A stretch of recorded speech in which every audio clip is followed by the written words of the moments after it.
বঙ্গোপসাগরে তৈরি হওয়া ঘূর্ণিঝড় ইতিমধ্যেই সম্পূর্ণভাবে স্থলভাগে প্রবেশ করেছে, যার জেরে প্রবল ঝড় বৃষ্টির পরিস্থিতি তৈরি হচ্ছে বাংলাদেশের বিস্তীর্ণ অঞ্চলে।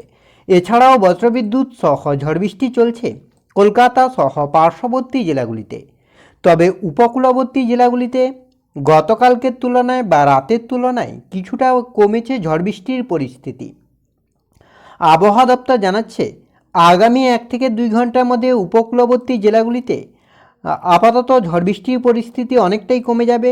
তবে কলকাতা সহ পার্শ্ববর্তী এলাকাগুলিতে বৃষ্টির সম্ভাবনা কমবে, বাড়বে বায়ুর গতিবেগ।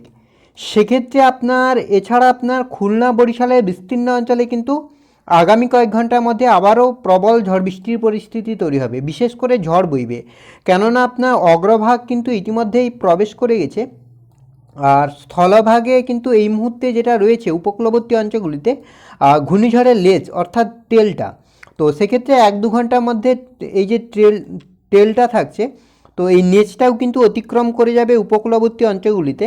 তার প্রভাবে কিন্তু কিছুটা ঝড়ের যে গতিবেগ যেটা থাকছে সেটা কিন্তু কমবে।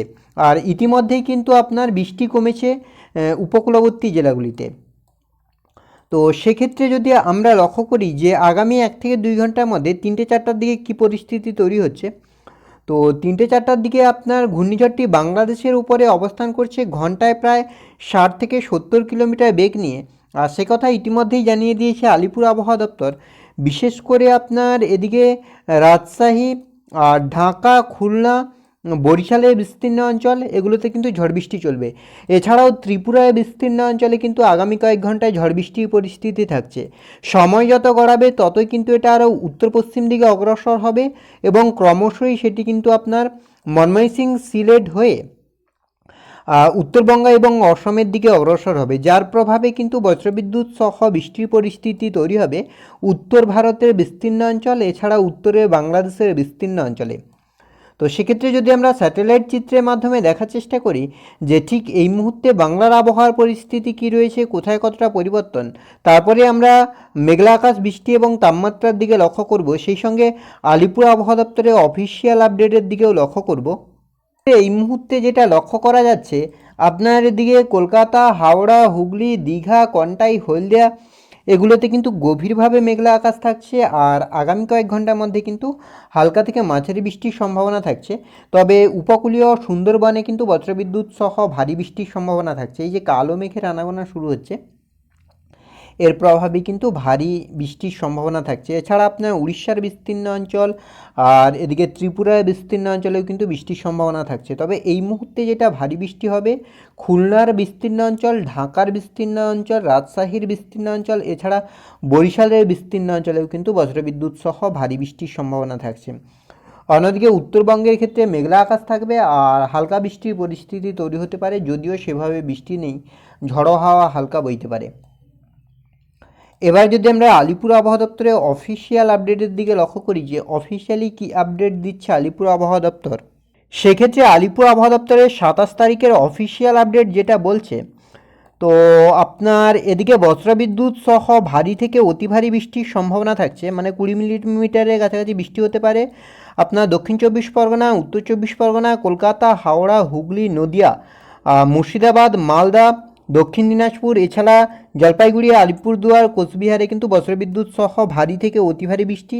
আর ভারী বৃষ্টি হচ্ছে আপনার বীরভূম, পূর্ব বর্ধমান, এছাড়া আপনার পশ্চিম মেদিনীপুর, পূর্ব মেদিনীপুরের কিছু কিছু অংশে কিন্তু ভারী বৃষ্টির সম্ভাবনা থাকছে। তবে আপনার ঝাড়গ্রাম, বাঁকুড়া, পুরুলিয়া, পশ্চিম বর্ধমান এগুলোতে আপাতত সেভাবে বৃষ্টি নেই।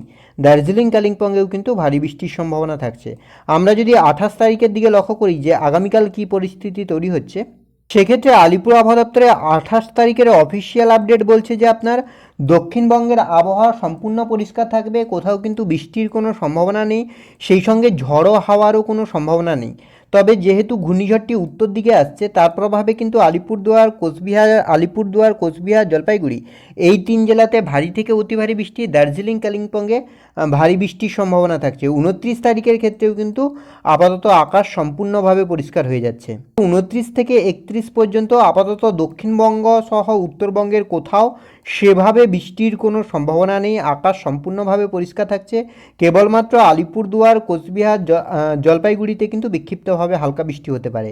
এবার যদি আমরা একটু উইন্ডির আপডেটের দিকে লক্ষ্য করি যে উইন্ডির আপডেট কি বলছে, উইন্ডির আপডেট যেটা বলছে আজ বিকেল 6টা নাগাদ কিন্তু ঘূর্ণিঝড়টি ঢাকার কাছাকাছি পৌঁছে যাবে। তো সেক্ষেত্রে বাংলাদেশের সর্বত্রই কিন্তু ঝড় বৃষ্টির পরিস্থিতি তৈরি হবে। তবে আমাদের পশ্চিমবঙ্গের ক্ষেত্রে কিন্তু অনেকটাই দুর্যোগ কমে যাবে। উপকূলবর্তী অঞ্চলগুলিতে কিন্তু আর সেভাবে বৃষ্টি দেখা যাবে না। বিশেষ করে দক্ষিণ চব্বিশ পরগনা, উত্তর চব্বিশ পরগনাতে যেভাবে বৃষ্টি ঝড়ে হচ্ছিল, তো সেই পরিস্থিতি অনেকটাই কিন্তু পরিষ্কার হবে।